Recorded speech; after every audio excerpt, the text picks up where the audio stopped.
Je m'appelle Cécile Renaud, je suis astrophysicienne à Grenoble. L'astrophysique, c'est la physique des astres, tout simplement.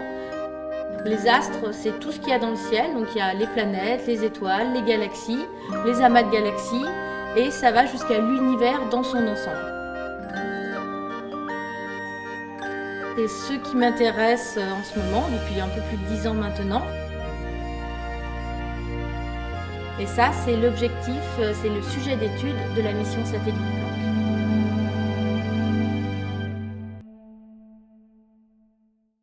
La mission Planck, elle a commencé en fait il y a maintenant 20 ans et elle a comme objectif de regarder tout le ciel, donc c'est pour ça qu'on a un satellite, dans une couleur très particulière, totalement invisible à l'œil nu, qui est entre la radio et l'infrarouge.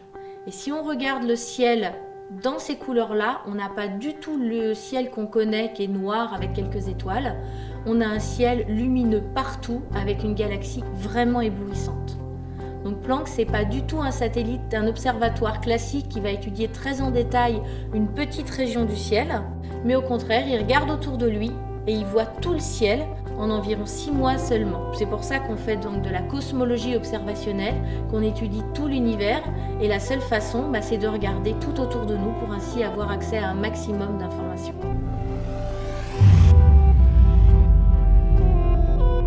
Planck, son objectif premier, c'était de regarder une certaine partie de cette lumière, puisqu'on reçoit de la lumière émise par notre galaxie, par d'autres galaxies, mais surtout Planck est capable de voir la plus ancienne lumière émise dans l'univers.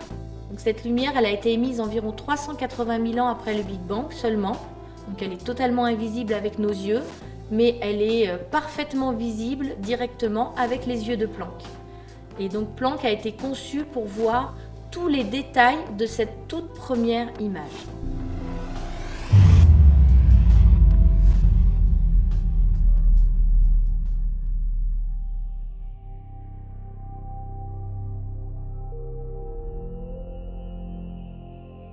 Cette carte, on est parfois interpellé par la forme un peu ovale. Ça vient au fait qu'on regarde, Planck regarde autour de lui, donc c'est une sphère et on la déplie et ça donne cette image un peu de map-monde. C'est exactement comme la Terre que l'on trouve souvent en map-monde, avec cette fois l'équateur, c'est le plan de notre galaxie, de la Voie lactée. Et puis au pôle, on voit directement, puisque là on a la carte à 143 GHz, donc une des couleurs de l'instrument haute fréquence, on voit directement la lumière, la toute première lumière de l'univers.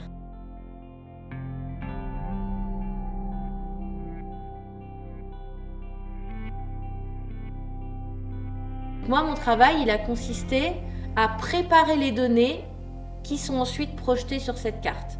Puisqu'en fait, donc, le satellite, il regarde le ciel, il reçoit un signal dans plein de directions. On a à peu près 1000 milliards de mesures sur l'ensemble de la mission, qui faisait un peu moins de 1000 jours. Et ensuite, ces mesures, elles sont triées, elles sont préparées, et ensuite, elles sont mises en forme pour faire des cartes. Et on a ainsi 9 cartes pour Planck en température. Et ici, on a la carte à 143 GHz, qui est un peu notre canal de prédilection, notre couleur de prédilection, puisqu'on voit très très bien directement le rayonnement fossile. Et c'est la couleur dans laquelle l'instrument est finalement le plus sensible. Donc c'est là qu'on aura les meilleures caractéristiques pour exploiter ce signal.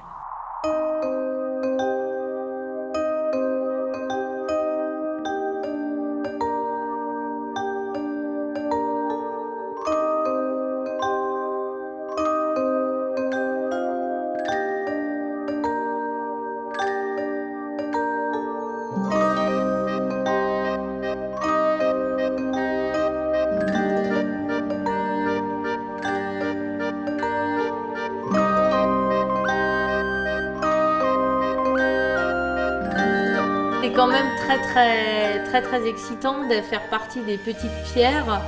Alors on est plein de petites pierres, mais voilà, je fais un travail quand même qui est directement utile à l'analyse de ces données qui nous permettent quand même de comprendre tout notre univers.